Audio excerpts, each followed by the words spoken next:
आकाशवाणी है। कोविड-19 विशेष कार्यक्रम के अंतर्गत प्रस्तुत है कोरोना वायरस संक्रमण की वर्तमान स्थिति पर चर्चा, जिसे प्रस्तुत कर रहे हैं आकाशवाणी संवाददाता नवीन सक्सेना। इस कार्यक्रम में आमंत्रित स्वास्थ्य विशेषज्ञ हैं नई दिल्ली के सर गंगाराम अस्पताल के lieutenant general doctor Ved Chaturvedi. नमस्कार। कोरोना जागरूकता श्रृंखला के आज के इस कार्यक्रम में आप सबका बहुत बहुत स्वागत है। हम सब जानते हैं कि देश में इस समय क्या स्थिति है। कोरोना के जो केसेस हैं, जो मामले हैं, वो लगातार बढ़ते जा रहे हैं। उसको लेकर बहुत सी चिंताएं हैं, लेकिन अगर आप सावधानी बरत रहे हैं, डॉक्टर्स के परामर्श मान रहे हैं, सामाजिक मूल्यों को मान रहे हैं और अपनी जिम्मेदारी समझ रहे हैं, तो इस कोरोना के वेरिएंट से भी हम पार पा जाएंगे। जैसे कि हमने पिछली दफा, पिछली लहर में अपने आप को संभाल के रखा था, इस बार भी हमें अपने आप को संभालना है। हो सकता है कि आपके घर को, आपके परिवार को या आपके किसी ऐसे व्यक्ति को जिसे आप बहुत करीब से जानते हैं, कोरोना उसको छू कर जाए, कोरोना से वो अफेक्टेड हो जाए, तो घबराना नहीं है। सिर्फ एहतियात बरतना है, सावधानियां बरतनी है, अपनी हिम्मत को बनाए रखना है, डॉक्टर की सलाह माननी है और फिर देखिएगा एक दिन कुछ वक्त बाद हम सब स्वस्थ हो जाएंगे। बावजूद इसके बहुत से सवाल हैं हमारे पास, बहुत सी जिज्ञासाएं हैं हमारे पास, जिन्हें हम हल करना चाहते हैं और हल करने के लिए हमारे साथ रोजाना डॉक्टर्स होते हैं जो आपके सवालों को और आपकी जिज्ञासाओं को दूर करते हैं। आज के इस कार्यक्रम में अगर आप हमसे जुड़ना चाहते हैं तो आप फोन कर सकते हैं 23421230 और 23421764 पर। दिल्ली से बाहर के श्रोता हैं तो 011 लगाना न भूलें। हम एक बार फिर आपको बता दें, अगर आप हमारे साथ इस कार्यक्रम में जुड़ना चाहते हैं तो आप फोन कर सकते हैं 23421230 और 23421764 पर। हमारे साथ डॉक्टर वेद चतुर्वेदी हैं जो आपके सवालों का और आपकी जिज्ञासाओं का आज निदान करेंगे। डॉक्टर वेद, स्वागत है आपका आज के इस कार्यक्रम में। जय हिंद। जय हिंद। डॉक्टर वेद, जब से कोरोना का नया वेरिएंट सामने आया है, लगातार कहा जा रहा है बहुत माइल्ड वेरिएंट है, बहुत माइल्ड वेरिएंट है, इससे घबराने की इतनी जरूरत नहीं है, लेकिन सावधानी जरूर बरतनी चाहिए। आज के इस कार्यक्रम की हम शुरुआत ऐसे ही करते हैं कि अगर कोई व्यक्ति इससे पीड़ित हो जाता है और गंभीर भी हो जाता है, या कोई व्यक्ति ऐसा है गंभीर नहीं हो सकता, तो फिर हम इस वेरिएंट को इसको बार बार माइल्ड किस वजह से कह रहे हैं, क्या कारण है?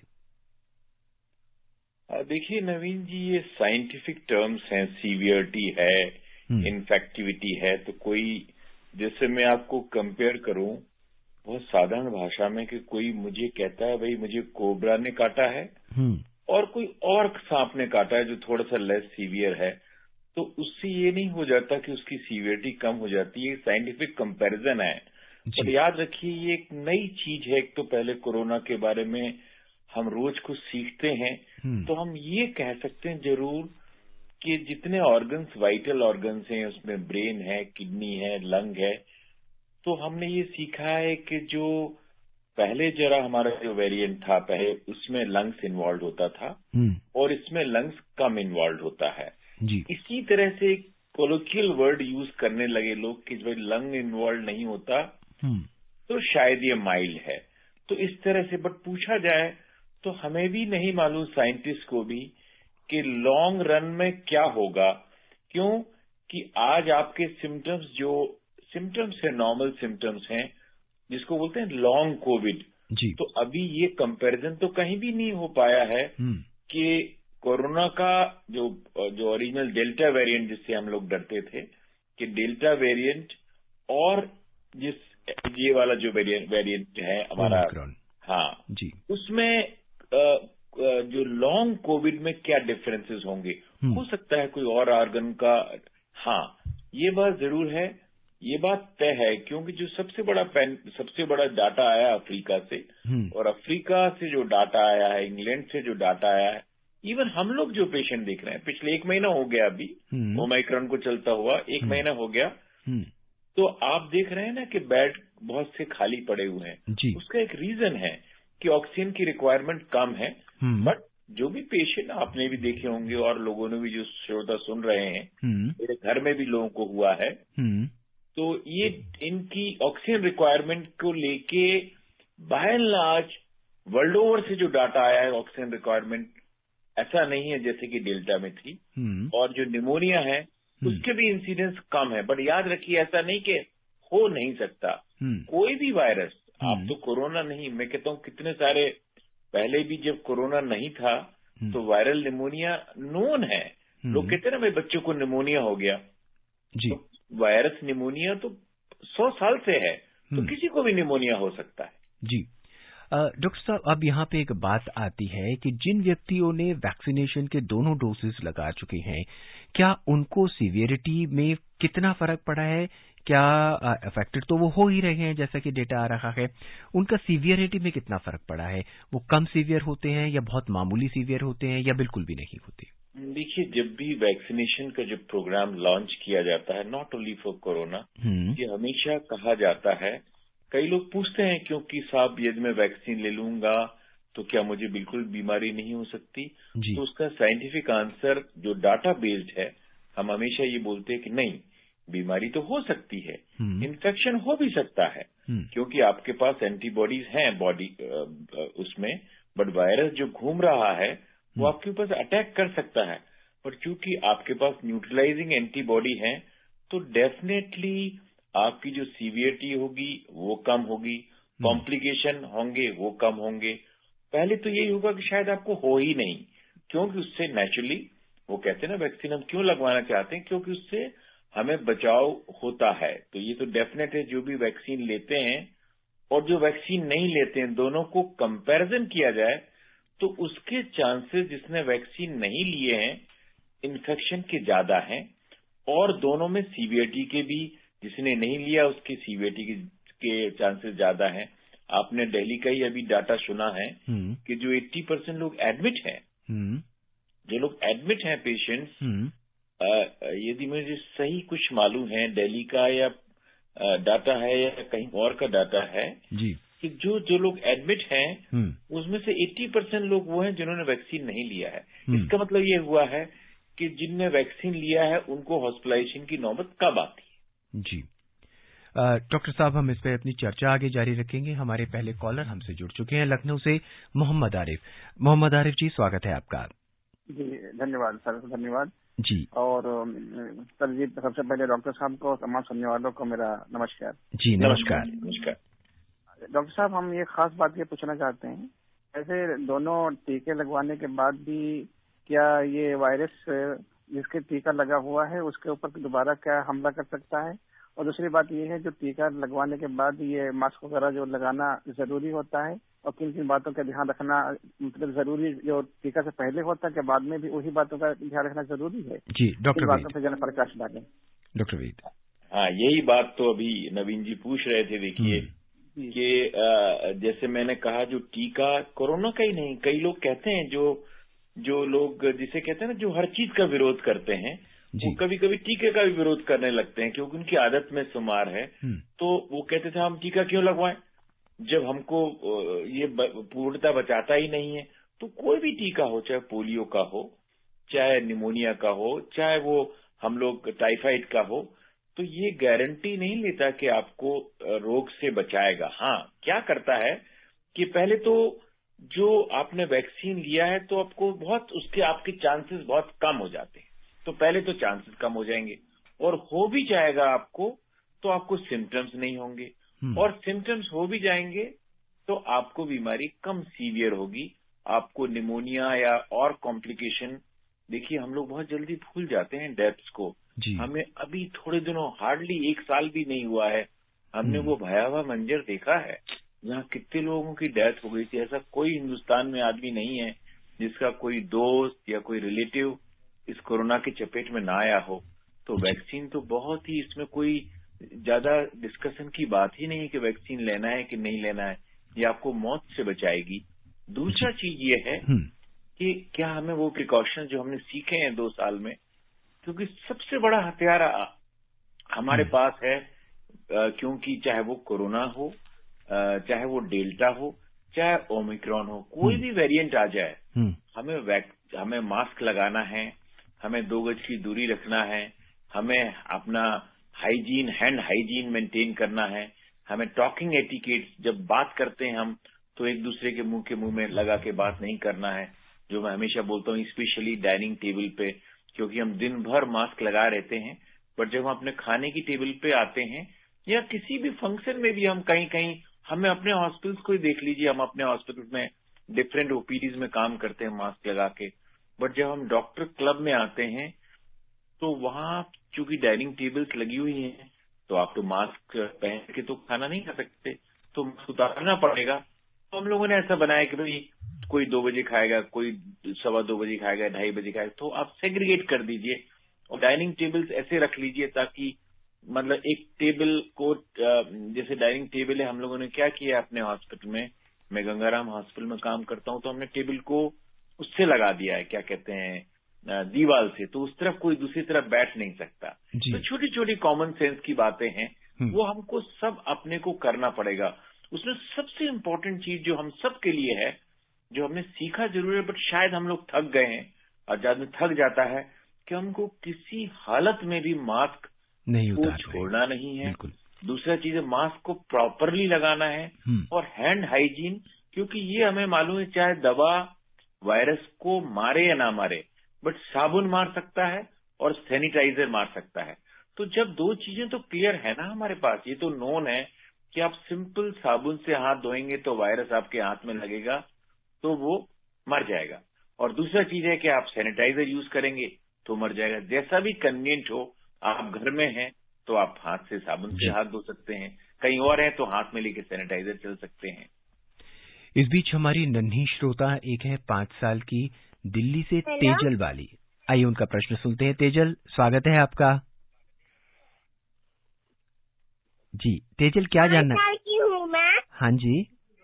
तेजल वाली जी। 5 साल की बच्चों की वैक्सीन कब आएगी? जी डॉक्टर वेद, इनको बहुत चिंता है तेजल को कि उनकी वैक्सीन कब आएगी, स्कूल नहीं जा पा रही है वो। बेटा ऐसा है कि भाई सबसे बड़ी वैक्सीन पहले उनको दी जाती है जिसमें सबसे खतरा हो। देखिए ना, जैसे कोई कहना जंगल वाले बूट कौन पहनेगा, बड़े बड़े बूट, जो जंगल में जा रहा उसको सबसे ज्यादा सांप का खतरा है। तो सबसे पहले वैक्सीन बेटा उनको दी गई जो सबसे खतरों से खेल रहे हैं। तो सबसे खतरों से है जो कि हेल्थ लाइन में डॉक्टर्स हैं, नर्सेज हैं, जो फ्रंट लाइन वर्कर्स कहलाते हैं। उसके बाद जब या 60 साल से ज्यादा हैं, जिनको कोमॉर्बिडिटी है, तो ये माना गया कि भाई ये लोग इनको ज्यादा खतरा है। उसके बाद नंबर आया, हमने सुना अपनी अभी के भाई इन लोगों को आ गया भाई 15 से 18 साल, तो ये शुरू हो गया अभी। उसके बाद धीरे धीरे आपका भी नंबर आएगा। आपको मैं एश्योर करना चाहता हूं बेटा कि जितने छोटे बच्चे हैं, जितने भी छोटे बच्चे हैं, उनको यदि हो भी गया कोरोना तो डरने की इतनी बात नहीं है, क्योंकि ऊपर वाले ने, ईश्वर ने ऐसा बनाया है कि बच्चों को जब कोरोना होगा तो माइल्ड होगा, क्योंकि उनके लंग्स में इतने रिसेप्टर्स नहीं होते। इसलिए ऐसा विज्ञान ने प्रूव किया है कि हमारे जितनी वेव्स हुई हैं, first wave, second wave, even third wave, यदि बच्चों को हुआ भी है तो वो बहुत ज्यादा खतरे की बात नहीं है। खांसी जुकाम सरी का होता है और ठीक हो जाता है। बट वैक्सीन जरूर आएगी। वैक्सीन पे ट्रायल्स बाहर भी हो रहे हैं, यहाँ भी हो रहे हैं, और वैक्सीन आएगी और जल्दी ही आएगी। जी डॉक्टर वेद, अगर कोई व्यक्ति कोरोना से पीड़ित हो जाता है और उसका जो इन्फेक्शन है 1 दिन में ठीक हो जाता है, उनको बुखार आया और बुखार उतर गया, उसके कितने दिन बाद उसको आम जनता में या अपने परिवार में शामिल हो जाना चाहिए और ये समझना चाहिए कि अब वो दूसरे लोगों को इन्फेक्ट नहीं कर सकता? देखिए, साइंटिफिकली पहले इसलिए बनाया गया था। देखिए ना, हमारी जो वेव्स आई थी, तो फर्स्ट वेव, सेकेंड वेव, कहा भाई 14 दिन के लिए आप आइसोलेट हो जाए। जैसे मेरे वाइफ को कोरोना हो गया तो भाई 14 दिन, डॉक्टर हैं हम दोनों, वो एक बाहर पुलिस वाले बैठ जाते हैं, हम लोग को भी वो लगता है भाई ठीक है गवर्नमेंट का ऑर्डर है तो भाई 14 दिन तक आइसोलेट रहना चाहिए। ये इसलिए बनाया गया था कि ये माना गया है मैक्सिमम जो वायरस है वो 7 से 10 दिन में चला जाता है, और 14 दिन में आप बिल्कुल एक, जिसे कहते हैं कि एक बहुत लिबरल आइसोलेशन है। But over a period of time ये रियलाइज किया गया कि क्लिनिकल रिकवरी बहुत इंपॉर्टेंट है। यदि आप 4-5 दिन में ठीक हो जाते हैं तो आपको 14 दिन तक बैठने की जरूरत नहीं है। 7 डेज पर्याप्त है। फिर आपका ठीक हो जाता है। जैसे आपने बोला कि मेरे को एक दिन फीवर आया, मैं ठीक हो गया, तो 7वें दिन तक आप निसंदेह टोटली डिसइंफेक्ट आप इन्फेक्शन फैलाने लायक नहीं रहेंगे। सबसे ज्यादा इन्फेक्शन शुरू के दिनों में फैलता है, जब प्रॉब्ली जस्ट बिगनिंग हो, पहला दिन या उसके एक दिन पहले। तभी लोग कहते हैं ना कि एसिम्प्टोमेटिक लोग भी शायद इन्फेक्शन फैला सकते हैं, क्योंकि उस समय वायरल लोड आपके थ्रोट में बहुत ज्यादा होता है। जी। बलरामपुर से रिंकी तिवारी हमसे जुड़ चुकी हैं, हमारी नियमित श्रोता हैं।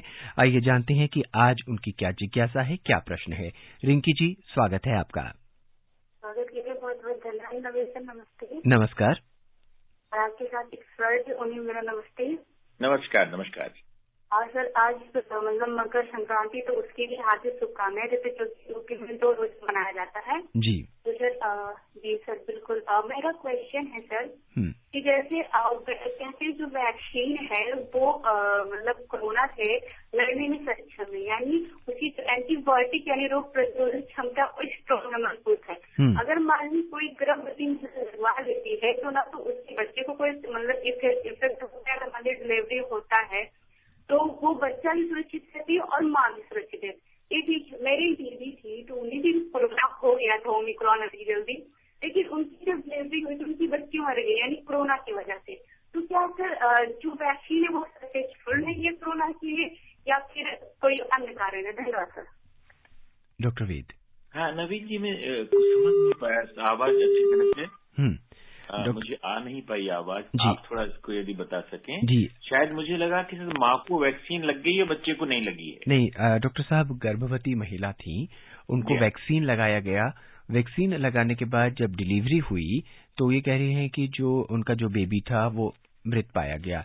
इसमें क्या वैक्सीन की वजह से ऐसा हो, ये जानना चाहती हैं? देखिए ऐसा है, जैसे कोई कहे ना कि देखिए जहां तक ट्रायल्स हैं, एनिमल ट्रायल्स हैं, ह्यूमन ट्रायल्स हैं, उसमें गर्भवती महिलाओं के लिए ये पूर्णतः सुरक्षित वैक्सीन है। ये बहुत इंपॉर्टेंट स्टेटमेंट जो सबको मालूम होना चाहिए। हाँ, कोई कहे कि मुझे वैक्सीन लगी थी और डॉक्टर साहब मुझे हार्ट अटैक हो गया, तो हो सकता है उसको हार्ट अटैक वैसे ही होना हो। तो मेरा मतलब जैसे कोई कहे ना, मैं पीपल के पेड़ के नीचे जा रहा था, मुझे बुखार हो गया, तो ऐसा उसमें पीपल का कोई रोल नहीं है। हो सकता है कोई और कॉम्प्लिकेशन रहा हो। ये जो वहां के डॉक्टर्स हैं वो बता सकते हैं बच्चे की डेथ क्यों, कि आज भी जो नियोनेट्स जिसे बोलते हैं ना, हमारे हिंदुस्तान में जो नियोनेटल मॉर्टेलिटी है बहुत हाई है आज भी। क्यों कि कई कारणों से है, उसके बहुत सारे कारण जो मैं यहाँ नहीं बताना चाहता, बट नियोनेटल मॉर्टेलिटी में नया जब बच्चा पैदा हुआ और उसकी डेथ हो गई, उसके बहुत सारे कारण हैं। हाँ, ये आपने चूंकि ऐसा बोला, समझ लीजिए ऐसे 100 महिलाएं बोलने लगे कि भाई मुझे 100 लेडीज बोले कि मैं गर्भवती थी और मेरे बच्चे की डेथ हो गई आफ्टर डिलीवरी, तो साइंस उस पर कंसर्न रहेगा, बट ऐसा कहीं प्रूव नहीं है। बट ये बात आपने जो बोली है एक ध्यान में देने योग्य है, और साइंस की कद्र करता है। ऐसे बहुत सारे डाटा कोई और ज्यादा आता है तो उस पर विचार किया जाएगा। As on today world over जहां जहां इस पे वैक्सीन पे काम हुआ है, ये पाया गया है कि वैक्सीन गर्भवती महिलाओं के लिए सुरक्षित है। जी। अगले श्रोता हैं हमारे दिल्ली से अनिल जी, आइए उनका भी प्रश्न सुनते हैं। अनिल जी, स्वागत है आपका। हाँ नमस्ते सर। नमस्ते। और डॉक्टर साहब को भी नमस्ते। नमस्ते। नमस्ते जी। पहले तो हम इन डॉक्टर साहब से बात करने के लिए कम से कम 1.5 साल से कोशिश कर रहे थे, आज पहली बार नंबर लगा, इसके लिए धन्यवाद जी। अब सवाल मेरा ये है सर कि जैसे ओमिक्रॉन को कहते हैं कि 2 या 3 दिन या 4 दिन में ठीक हो जाता है, अगर हमें टेस्ट करवाना है, किसी को दिक्कत हुई है और 2 दिन या 3 दिन में टेस्ट करवाता है, तो अगर उसका बुखार पहले ही ठीक हो गया तो हम कैसे इसको वो मानेंगे कि हाँ ओमिक्रॉन से संक्रमित था ये? जी। और दूसरी बात यह है कि सर जैसे कहते हैं कि इसमें आप पैरासीटामोल ले लीजिए, उससे बुखार उतर जाएगा, लेकिन अगर खांसी है या शरीर में दर्द वर्द है तो इसके लिए दवाई कैसे ली जाए? जैसे कहते हैं डॉक्टर से कंसल्ट कीजिए, तो ऐसे टाइम में तो प्राइवेट डॉक्टर भी मोस्टली देखना बंद कर देते हैं और इतना संपर्क होता नहीं है जो डॉक्टर से संपर्क किया जा सके किसी इसके विषय में कुछ बताइए सर। जी मैं आपके दोनों क्वेश्चन के जवाब देता हूँ। देखिए, एक क्वेश्चन तो आपने ये पूछा कि ये यदि आपने पहले टेस्ट नहीं करा पाया और बाद में टेस्ट किया जब आपका बुखार ठीक हो गया, तो ये बात बिल्कुल तय है। आपको आवाज सुनाई दे रही है? जी उनको सुनाई दे रही है। कि आप जल्दी, जब आप शुरू के दिनों में पॉजिटिव रेट ज्यादा होती है, मतलब उसके चांसेस ज्यादा होते हैं शुरू के दिनों में। जैसे आपने कहा पहले दिन, दूसरे दिन, चौथे दिन, पांचवें दिन, तो जैसे जैसे दिन गुजरते हैं, ऐसा नहीं कि टेस्ट निगेटिव होगा, पर पॉजिटिव होने की चांसेस कम होते जाते हैं। इसमें कोई शक नहीं, क्योंकि धीरे धीरे वायरस, जैसे अभी हम लोग डिस्कस कर रहे थे कि 6-7 दिन में हम एक्सपेक्ट करते हैं वायरस बिल्कुल ही खत्म हो जाता है, बट हर केस अलग अलग हो सकता है। तो पहली चीज तो ये है कि आप कभी भी टेस्ट करा सकते हैं। ऐसा नहीं कि 2-3 दिन गुजर गए या आपका बुखार ठीक हो गया। हाँ, आप 10 दिन बाद टेस्ट कराएंगे तो पॉजिटिविटी रेट मिलने के चांसेस कम होते हैं। दूसरा चीज आपने पूछा कि इसका ट्रीटमेंट पैरासीटामोल डॉक्टर लोग बताते हैं बुखार के लिए, बट और सिम्टम्स के लिए क्या किया जाए, तो इसलिए कहा गया है, आप रिकमेंडेशन से अच्छी तरह से यदि सब लोग जाने कि सिम्टोमेटिक, मतलब ऐसा नहीं कि सिर्फ लिख दिया गया पैरासीटामोल तो समझ लीजिए मेरे शरीर में बहुत दर्द हो रहा है, क्योंकि हमको मालूम है इसके सिम्टम्स, मेन सिम्टम्स जो ओमिक्रॉन के हैं वो ज्यादा दर्द है। जो लंग्स तो इन्वॉल्व नहीं होते, बट ज्यादा शरीर में दर्द होगा। जैसे मेरे बेटे को हो गया तो उसको बहुत ज्यादा दर्द हो रहा था पूरे शरीर में, तो उसके लिए फिर आपको उसी हिसाब से पैरासीटामोल थोड़ा ज्यादा देना पड़ता है। किसी को खांसी हो रही तो उसको कफ सिरप देना पड़ता है। बहुत ही ज्यादा खांसी हो रही तो हम कहते हैं ठीक है भाई, हो सकता है कि साथ में बैक्टीरियल इन्फेक्शन भी हो गया है, तो हम एजिथ्रोमाइसिन भी दे सकते हैं। और बहुत ही इंट्रैक्टेबल कफ है, जिसे कहते हैं ना कि खांसते खांसते पूरा सब लोग इकट्ठे हो गए, क्या हो गया, तो स्टेरॉइड लोकल वो आता है इनहेलर, ब्यूटिसिनाइड कहलाता है, वो आईसीएमआर ने भी रिकमेंडेशन किया है। तो आप क्या है कि आप लोकल स्टेरॉइड इनहेलर भी ले सकते हैं, उससे आपकी खांसी कम हो सकती है। तो ये डिपेंड करता है कि क्या आपको सिम्टम्स हैं। यदि आपकी बहुत ज्यादा रनिंग नोज है तो हम कहते हैं भाई ऐसी दवाइयां ले ली जिससे कि अब रनिंग नोज कम हो जाए, जैसे सिट्रेजिन है, उन दवाइयों को। तो एक आप अपने एक टेलीमेडिसिन पे एक मोहल्ले का डॉक्टर रखिए जो आपको टेलीफोन पे सुविधा दे, चाहे वो गवर्नमेंट ऑफ इंडिया है, क्या दिल्ली गवर्नमेंट है, और प्राइवेट हॉस्पिटल्स ने जितने भी हर जगह हैं, उन्होंने ये सुविधाएं दे रखी हैं कि आप टेलीफोन पे भी इलाज ले सकते हैं। तो आपको खुद भी जाने की जरूरत नहीं है, और डॉक्टर भी शायद, जैसे आप सोचते हैं कि शायद जो छोटे मोटे क्लिनिक्स हैं उन्होंने आप लोगों ने बंद किया हुआ है, तो टेलीफोन पे सलाह दे रहे हैं। जी, अगले श्रोता है गाजियाबाद के लोनी से यामीन जी। आइए भी इनका भी प्रश्न सुनते हैं। यामीन जी, स्वागत है आपका। सर नमस्कार। नमस्कार। डॉक्टर साहब को भी नमस्कार। नमस्कार जी, मैं यामीन भाई, रेडियो वाला, चिरोड़ी। जी कहिए। सर मैं ये जानना चाह रहा था जैसे कि तीसरी लहर कब तक ऊपर तक जाएगी, कितने दिनों तक, और कितने दिनों के बाद आइडिया नीचे आएगी, थोड़ा ये जानना चाहता। हाँ, इस पे देखिए हम लोग सभी काफी, आप लोगों ने न्यूज़पेपर में ही पढ़ा होगा, टीवी में भी डिस्कशन, रेडियो में भी, कि जैसा हमें तो अपने देश से के बारे में मालूम होना चाहिए। जो कई साइंटिस्ट हैं जिनको एपिडेमियोलॉजिस्ट बोलते हैं, वो प्रोजेक्शन करते हैं। वो प्रोजेक्शन कैसे करते हैं, वो देखते हैं भाई यूके में क्या हुआ, अफ्रीका में क्या हुआ, तो उस सब के डाटा इकट्ठे करने के बाद उनको लगता है कि ये जो पीक है थर्ड, जो ये वाला जो स्पेशली ओमिक्रॉन जो है, वो क्या होगा कि बहुत जल्दी रैपिड राइज होगा। जैसे आप देख रहे हैं अभी काफी हमारे यहाँ केसेस हो रहे हैं, और 1-8 महीने में ये पीक होके खत्म हो जाएगा। तो ऐसा लग रहा है कि हम अभी 1-2 दिन में पीक में करके, और हो सकता है जनवरी के अंत तक ये अपने लोअर स्तर पे आ जाए। बट याद रखिए, पैंडेमिक की खत्म होने की घोषणा नहीं हुई है, पैंडेमिक जारी है, और हो सकता है कि ये पैंडेमिक लंबा चलता रहे, थर्ड वेव खत्म हो जाएगी, बहुत ज्यादा पीक नहीं रहेगी, छोटे मोटे केसेस होते रहेंगे, और साइंस और सोसाइटी दोनों इसको एक्सेप्ट करेगी। जैसे कई और बीमारियां हैं, जैसे टीबी भी होता है, देखिए सोसाइटी में ट्यूबरक्लोसिस है, टाइफाइड है, हम जानते हैं मलेरिया है, होता है, लेकिन ऐसा नहीं होता कि लाखों केसेस मलेरिया के हो जाए। तो छोटे मोटे केसेस होते रहेंगे, जिसको हम लोग बोलते हैं एंडेमिक। एंडेमिक का मतलब है कि पूरे साल चल रहे हैं छोटे मोटे। एपिडेमिक उसको बोलते हैं जो बहुत सारे केसेस इकट्ठे हो जाए, और पैंडेमिक उसको बोलते हैं जो कि पूरे वर्ल्ड में, पूरे पूरे ग्लोब में, पूरे देशों में हो रहा है। डॉक्टर, इस बीच दिल्ली के एक श्रोता अंकुर हैं, वो जानना चाहते हैं कि अगर किसी पेरेंट्स के साथ 2-3 साल का बच्चा साथ में रह रहा है और दोनों पेरेंट्स को, माता पिता दोनों कोरोना पॉजिटिव हो जाते हैं, तो फिर उस बच्चे का ख्याल कैसे रख पाएंगे वो? देखिए, यदि आप मास्क लगा दे, बहुत छोटा बच्चा है तो आप किसी के हवाले तो नहीं कर सकते जी। आइडियली आपके पास, यदि ऐसा नहीं है, कई यूरोपियन कंट्री या कई लोग हैं जहाँ की आपके पास ऐसे साधन मौजूद हैं, और इंडिया में भी यदि आपके पास ऐसे कोई मेड्स हैं जिनको आप बच्चे को दे सकते हैं, संभाल सकते हैं, आप बीच बीच में जाके मास्क लगा के देख सकते हैं।